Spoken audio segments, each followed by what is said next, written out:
Buongiorno, benvenuti alla TG Sicilia, le principali notizie. Un fiume di gente anche stamane ha salutato Pippo Baudo nella Camera Ardente a Roma. Domani pomeriggio i funerali a Militello, che si prepara con grande impegno alla cerimonia, fiera di custodire fra tanti ricordi anche la casa natale di Baudo. Al nostro TG Mario Biondi, Pippo, uno di famiglia. A Porticello un anno fa la tragedia del Basian con 7 vittime. Resta un mistero l'affondamento del veliero tra inchieste e tesi di complotto. Arrivate all'alba a Porto Empedocle le vittime del naufragio al largo di Lampedusa, tra loro anche donne e un minore, il sindaco cacciatore, morti che si potevano evitare. Una sfortunata casualità ha provocato la morte del giovane Ciccio Aronica a Polignano. Scivolato sul terreno friabile, tuffandosi, ha finito per urtare il fondale. Domani i funerali ad Aci Castello. Al nostro TG il ricordo di Lucio Maugeri, presidente degli Elephants. A Balestrate, nel Palermitano, sventata una nuova truffa. Un uomo si finge carabiniere e tenta di rubare gioielli a casa di una 94enne, ma la figlia della vittima chiama il 112 e il malavitoso, originario di Catania, è stato arrestato. Scintille in politica anche in pieno agosto. Scontro fra il ministro Salvini e il presidente della regione Schifani.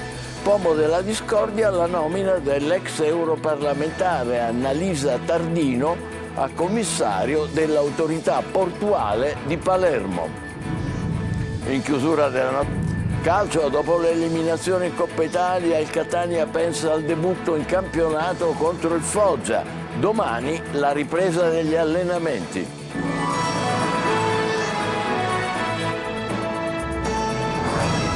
Bentrovati, dopo le 8.000 persone ieri, anche stamane è continuato come un fiume il pellegrinaggio di volti noti e gente comune per l'ultimo saluto a Baudo. La Camera Ardente al Teatro delle Vittorie di Roma è rimasta aperta fino a mezzogiorno, quindi è iniziato l'ultimo viaggio di Pippo verso la sua Sicilia.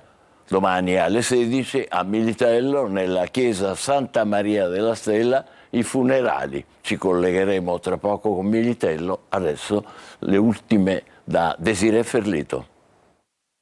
Una fila lunga fino a Viale Mazzini, anche stamattina fino a mezzogiorno, per l'ultimo saluto a Baudo, alla Camera Ardente e al Teatro delle Vittorie a Roma.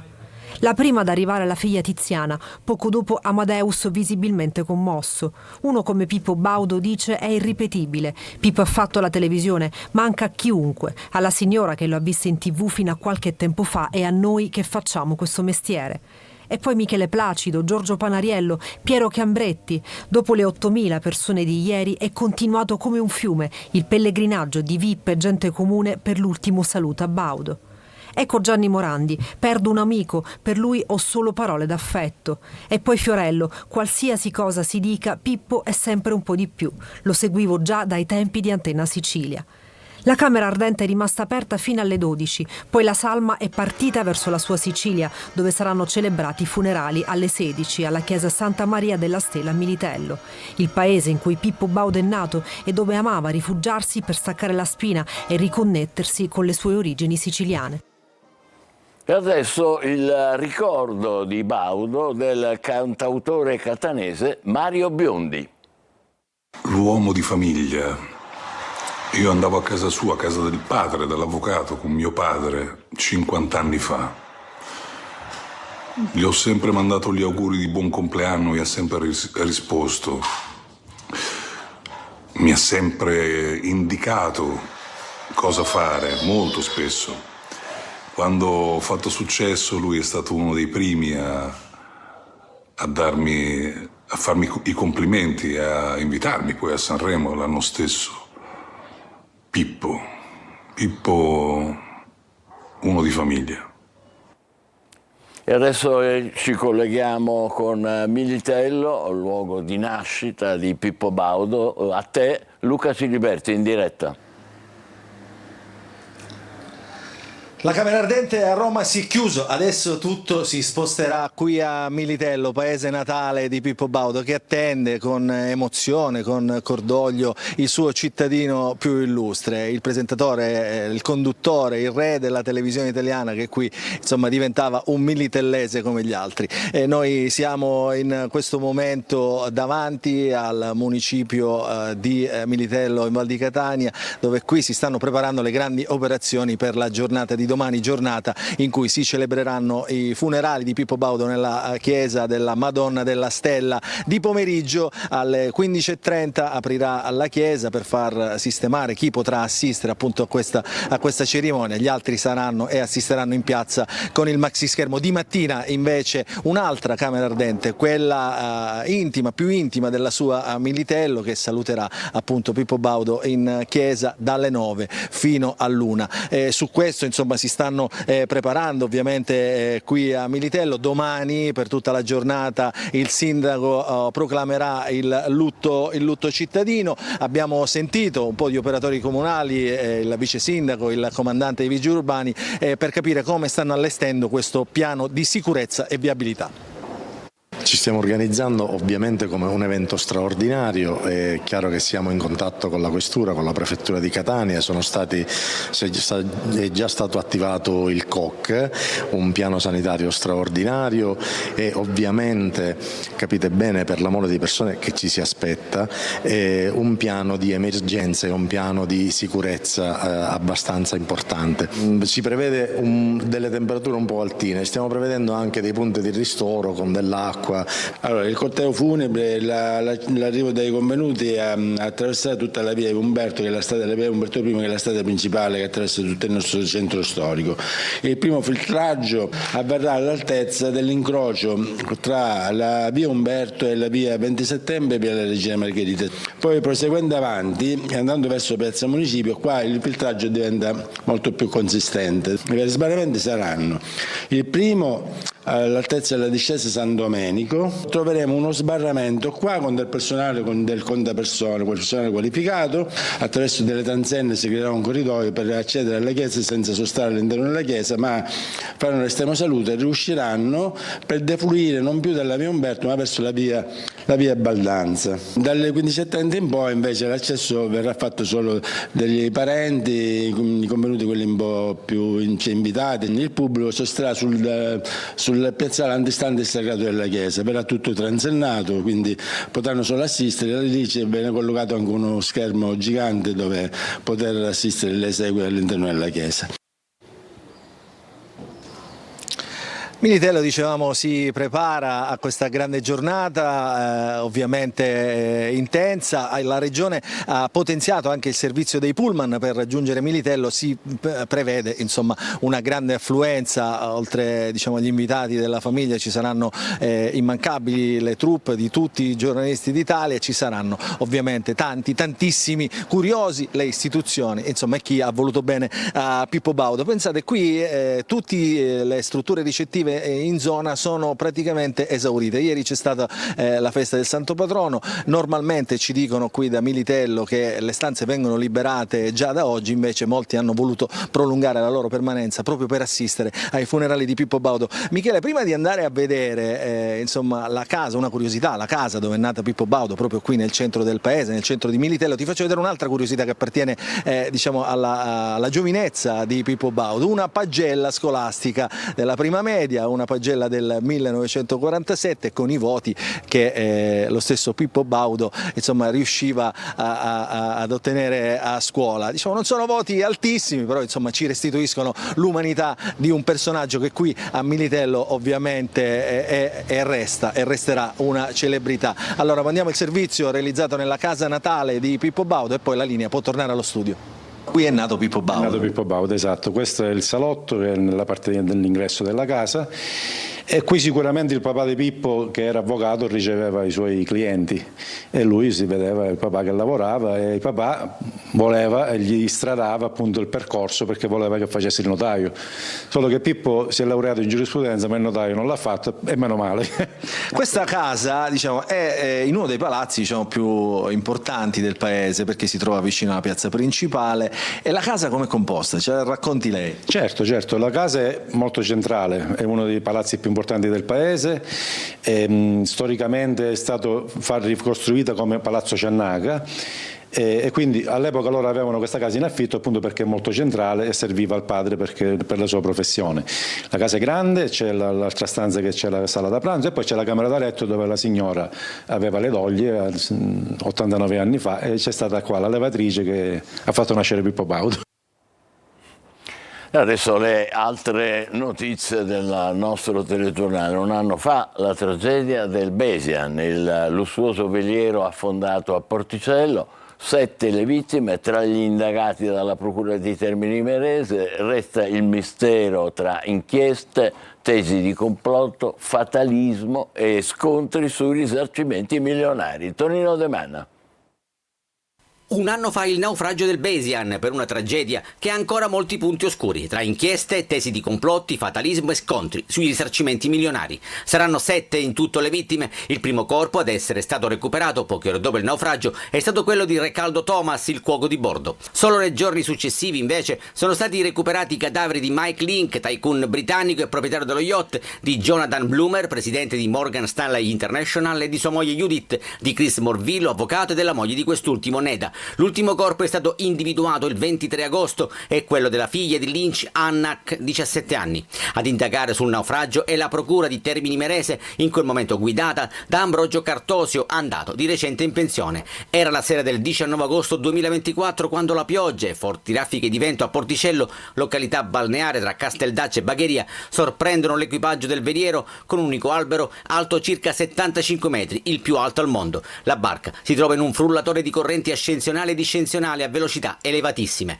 Succede tutto in poco più di un quarto d'ora nel tracciato ICE, il sistema che mette in correlazione gli strumenti di bordo di un'imbarcazione con le stazioni costiere. L'orario critico arriva alle 3:50 della notte tra il 18 e il 19 agosto. Il veliero inizia ad ondeggiare pericolosamente alle 3:59, l'ancora cede. La barca è in balia delle onde. Un minuto dopo, alle 4 in punto, c'è il blackout. L'acqua evidentemente ha raggiunto il generatore. Lo yacht sta imbarcando acqua tanto da diventare ingovernabile. Sono le 4:05 quando il Besian affonda, portando con sé il suo carico di morte. Porto Empedocle, un ragazzo in lacrime sul fratello morto, 10 bare sulla banchina del porto. Sono arrivate all'alba le vittime del naufragio al largo di Lampedusa, fra loro anche donne e un minore. Il sindaco di Porto Empedocle, il cacciatore, morti che si potevano evitare. Davide Sardo.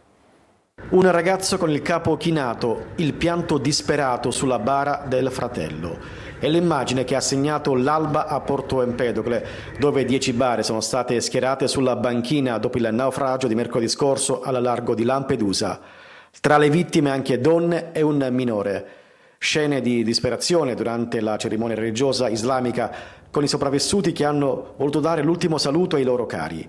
Accanto ai familiari il sostegno delle associazioni umanitarie e degli psicologi, presenti anche le autorità politiche e militari. Le salme saranno accolte nei cimiteri della provincia di Agrigento, 2 a Santo Stefano di Cusquina, 2 a Campobello di Licata, 2 a Villafranca Sicula, 2 a Santa Margherita di Belice, una a Ribera e una a Calamonaci. Altre restano senza nome a Lampedusa perché nessuno le ha riconosciute. Ancora una volta Porto Empedocle, Agrigento, tutta la provincia si dimostra una provincia accogliente. Accogliamo le salme con rispetto, con dignità, ma soprattutto anche tutti i sindaci della provincia che ancora una volta hanno dato dimostrazioni di sensibilità per accogliere le salme in silenzio e come ho detto, con grande rispetto. Un'altra giornata segnata dal dolore, con 10 vittime che si aggiungono all'elenco dei morti del Mediterraneo. La tragica morte di Ciccio Aronica, fatale il tuffo e l'impatto con la scogliera di Polignano a mare per il pupillo degli Elephants. Il presidente Maugeri dice: non riusciamo a crederci, perdiamo un ragazzo di una dolcezza incredibile. Tonino De Mana. E lui subito è venuto e mi ha portato la bottiglietta d'acqua e mi ha salvato in quel caldo pazzesco che c'era durante la festa e ci siamo abbracciati. Trattiene a stento le lacrime e nel ricordare Francesco Ciccio Aronica utilizza spesso il presente perché al passato gli viene proprio difficile. Lucio Maugeri, presidente degli Elephants Catania, ricorda con commozione il suo pupillo tragicamente scomparso mentre era in vacanza con gli amici a Polignano a Mare in Puglia. Fatale un tuffo ed in particolare una circostanza sfortunata con la friabilità di alcune pietre che non avrebbe permesso a Ciccio di darsi il giusto slancio andando a sbattere contro la roccia presente nel fondale di una delle scogliere più famose d'Italia. Sulla vicenda è stata aperta un'inchiesta. Un destino crudele lo ha strappato ai suoi cari. Difficile accettare una simile tragedia, specie quando ad andarsene via è un ragazzo di appena 23 anni. Dove arrivava lui in ogni caso scatenava sempre qualcosa, riusciva sempre a mettere buon umore, ironico, autoironico, una bellissima persona di una dolcezza incredibile fuori dal campo. Tutto il football italiano perde un talento puro. Ciccio indossava la maglia numero 2, avete intenzione di ritirarlo oppure no? Io personalmente ritengo che magari lui avrebbe piacere che questa maglia continuasse a correre in campo vestita da qualcun altro, e chi lo sa se questo qualcun altro non potrebbe essere qualcuno a lui molto vicino. I funerali di Ciccio Aronica si terranno domani alle 16:30 nella chiesa di San Mauro ad Aci Castello. Antidroga a Catania. La polizia ha arrestato 11 persone nei quartieri di San Berillo Nuovo, Librino, San Cristoforo e San Giovanni Galermo. Sequestrate 1200 dosi di crack, cocaina e marijuana per svariate migliaia di euro. Tra le sostanze confiscate anche un tipo di marijuana alterata da pericolosi cannabinoidi sintetici in grado di produrre gravi effetti allucinogeni. Smantellate anche piazze di spaccio dotate di crack room, porte blindate, sofisticati sistemi di sorveglianza nel tentativo di evitare l'arrivo delle forze di polizia. Si finge carabiniere e tenta di rubare gioielli in casa di un'anziana a Balestrate, in provincia di Palermo. L'uomo, originario di Catania, è stato arrestato. Marco Gullà. Aveva inscerato una finta perquisizione per derubare una donna di 94 anni. Balestrate, provincia di Palermo, un uomo di 50 anni originario di Catania è già noto alle forze dell'ordine per reati quali estorsione, resistenza pubblico ufficiale e lesioni aggravate. Si era finto carabiniere per truffare un'anziana di 94 anni, residente nel centro cittadino di Balestrate. È stato arrestato dopo che la figlia della donna ha allertato le forze dell'ordine, prontamente intervenute. Il 50enne catanese aveva inscenato una falsa perquisizione convincendo la 94enne a consegnargli tutti i gioielli presenti in casa con la scusa di doverne accertare la provenienza. Scoperto e messo alle strette, ha tentato la fuga abbandonando la refurtiva, ma è stato bloccato dai militari. Durante le fasi dell'arresto ha opposto una violenta resistenza sferrando calci e pugni nel tentativo di sottrarsi alla cattura. La truffa è stata così sventata, l'uomo è stato bloccato grazie anche alla collaborazione di un passante. Il GIP ha convalidato l'arresto e disposto il carcere. I carabinieri di Trapani hanno denunciato un uomo di Marsala per trasporto e gestione illecita di rifiuti. Stava per scaricare dal suo autocarro materiale edile e di risulta. Alla vista dei militari è scappato, seminando parte dei rifiuti lungo il percorso. Poco dopo è stato bloccato. Politica d'estate, scontro tra il ministro Salvini e il presidente della regione Schifani. Pomo della discordia la nomina dell'ex europarlamentare Annalisa Tardino a commissario dell'autorità portuale di Palermo. Manlio Viola. È guerra annunciata fra Palermo e Roma sulla scelta del successore di Pasqualino Monti, il presidente dell'autorità portuale della Sicilia occidentale, che ha cambiato il volto del porto di Palermo e ribaltato il rapporto della città col suo mare, ma è intervenuto anche negli altri porti dell'area occidentale dell'isola.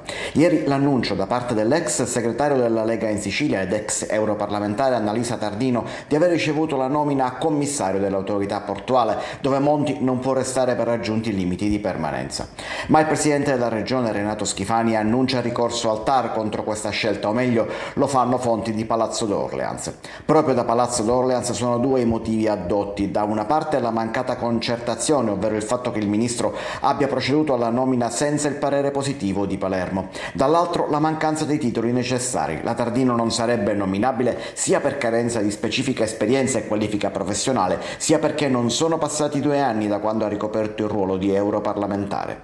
Nessuna replica da Roma, anche se filtra una interpretazione in base alla quale il parere della regione, almeno secondo il ministero, non sarebbe obbligatorio.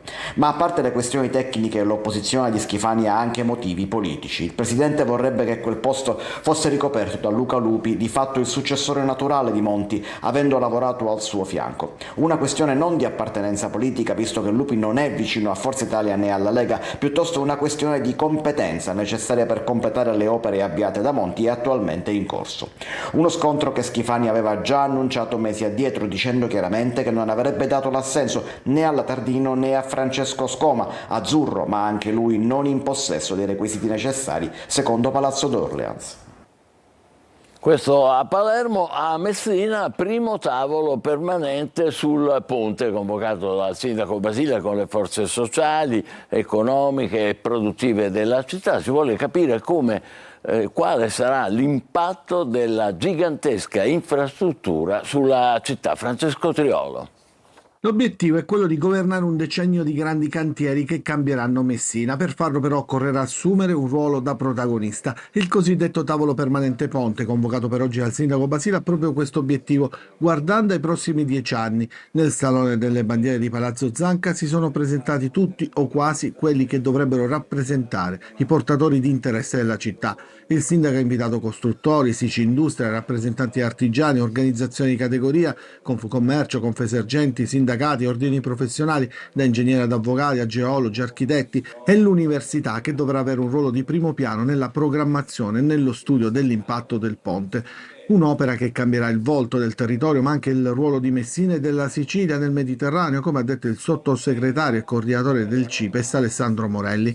Il tavolo di oggi, con tanta carne al fuoco, serve per individuare operativamente come muoversi nell'affrontare tutti i cantieri che verranno aperti, e che non sono solo quelli dell'opera a mare, ma soprattutto dei collegamenti e delle opere accessorie che serviranno a rendere il ponte un sistema integrato con la città e con la mobilità regionale e nazionale. Disagi ce ne saranno tanti, tutti ne sono convinti, e proprio per questo occorre comprendere come limitarli. Un percorso lungo avviato oggi, ma che sarà un appuntamento continuo. E intanto non manca il dibattito e le polemiche attorno al ponte. Da un lato emerge come il contraente generale Eurolink, dopo la firma del contratto, ha una penale di 1 milione di euro per ogni giorno di ritardo nei lavori. Dall'altro, la sindaca di Genova Silvia Salis, parlando del ponte sullo Stretto, ha sottolineato come l'isola sia carente di qualsiasi sistema di infrastruttura di collegamento e che prima si debba trovare una soluzione per quello.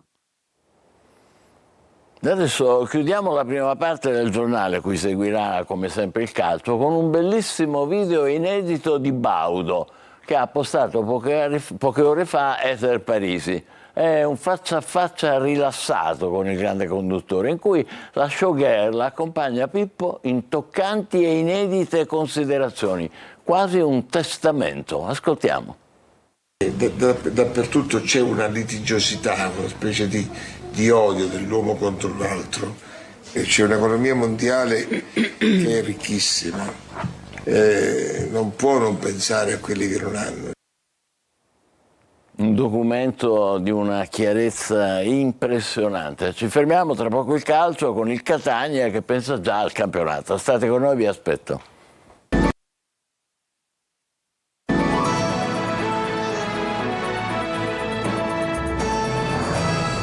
Riprenderanno domani gli allenamenti del Catania in vista dell'esordio in campionato domenica al Massimino contro il Foggia. Francesco Triolo.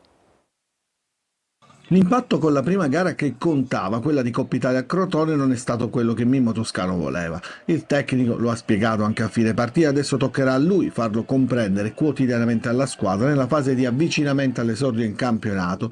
Contro il Foggia domenica al Massimino sarà fondamentale partire bene. Non sarà facile perché il Catania dovrà fare i conti anche con alcune defezioni importanti in mezzo al campo.